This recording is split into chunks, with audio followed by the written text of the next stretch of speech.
So explain to us since 2018 what things that have happened. I know we've had COVID. At some point, I mean, it's still so much of a part of our lives. At some point, we'll stop. That'll be the big thing we're talking about. I don't know, right? Yeah. Because we've got to move on. Mm-hmm. We have to find a way to get back to business and to really engage with the community and, I mean, build these atmospheres and these things that we dream in our mind. Yeah. We've got to get back to it. But since 2018, I'll say 18 to COVID. Right. What was that year?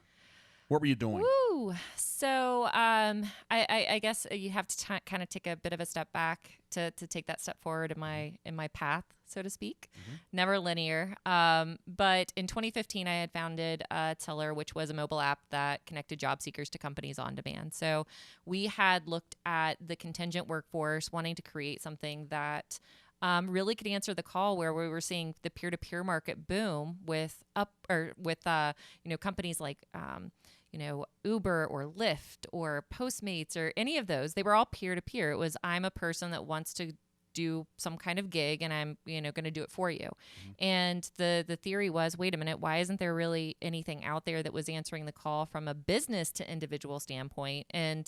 And so building that mobile app started in 2015 and kind of grew and scaled from, we did our beta test here in Cincinnati and then scaled to 32 cities across America. So really tremendous opportunity, such a great experience. And, that was my passion for 5 years. It was what I lived and breathed. It was talking about the contingent workforce, talking about how to serve those that are underserved or underrepresented. How do you put people up in a way so that they can get jobs where they're not being relegated by a resume or an applicant tracking system that's made to eliminate you or a job board that's made to eliminate you, right?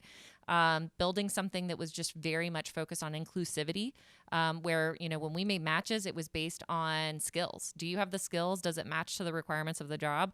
And then our individuals were getting push notifications for offers, not interviews, offers.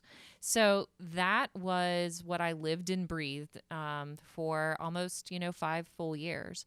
And over time, really, I think what happened for me personally was that I was starting to see new passions bloom in areas that I didn't expect. And I think that this is so normal for any entrepreneur, right? Mm-hmm. Like, it's not that, it is partially that we like to chase squirrels, right? Like, we're like, ooh, oh, look, right? And it wasn't so much that I wanted to chase another squirrel. It was more, wait a minute, what I sought out to do was really level the playing field and help individuals get great opportunities.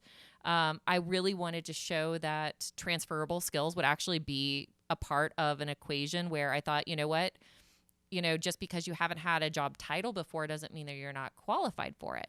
And that theory never really got to play out because where our clients were going was mostly in the blue collar sector. And a lot of the job opportunities we were given weren't anything that really had to have a lot of skills to really execute. And so for me, it was like, that theory, that thesis that I had originally, that spark, wasn't getting tested, wasn't getting validated. So that was kind of a big challenge. I got really excited about building partnerships to help with independent worker rights and understanding, the future of work and where it was going to go. I used to always say there's going to be a crisis in 2020, and all of my decks said it. And literally, I was like, I did not. You missed it by a year. No. Unfortunately, I nailed it to the damn day. It feels like. Yeah. But it was a crisis ahead, and I kept talking about where all of the sudden this feeling of value and what you provide to a company is going to change, and people are going to want more and more and more control. And when you said people, who are the people that want to control? The workers. The workforce in general. Yeah. It's not even it's not just a industry or a vertical or a generation. It's a human being. Human beings want control over their life. They don't want to feel that the majority of their time spent on earth is basically determined by a boss or an organization, right? And I knew that the contingent workforce was going to grow. It was going to accelerate. And hell, even in 2020, at the end of the day, there was a 22% increase in contingent workforce work being done. It's now at $1.2 trillion a year. So that's a huge, huge number, even with everything that happened in the pandemic. So for me, it was okay. I couldn't test my theory of what I wanted to do. I was seeing this emergence of, the contingent workforce was getting bigger and better. And that was a part of what I predicted, but where I was probably wrong in some assumptions was that companies did want to work with the contingent workforce, but they wanted to work it in the parameters by which they felt was safe for them, right?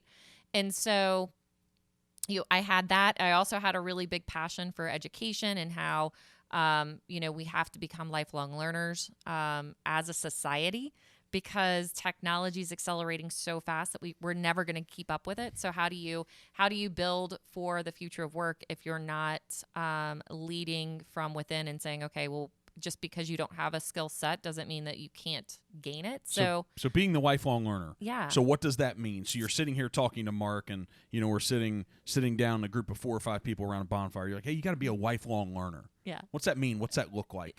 So for me, I think, when I usually talk to people, I'm like, so what are you geeking out about right now? That's what it is. That's lifelong learning right there, right? Like, what are you excited to learn about? What are you like, if you go on a rabbit hole right now, when you're doing a Google search, what's that rabbit hole usually about? And finding new areas that continuously interest us. Because I think that, and I've fallen prey to it even when I was specifically more in corporate roles, was like you just kind of keep honing your own skills over and over again, and kind of in the same vertical or same business or same area.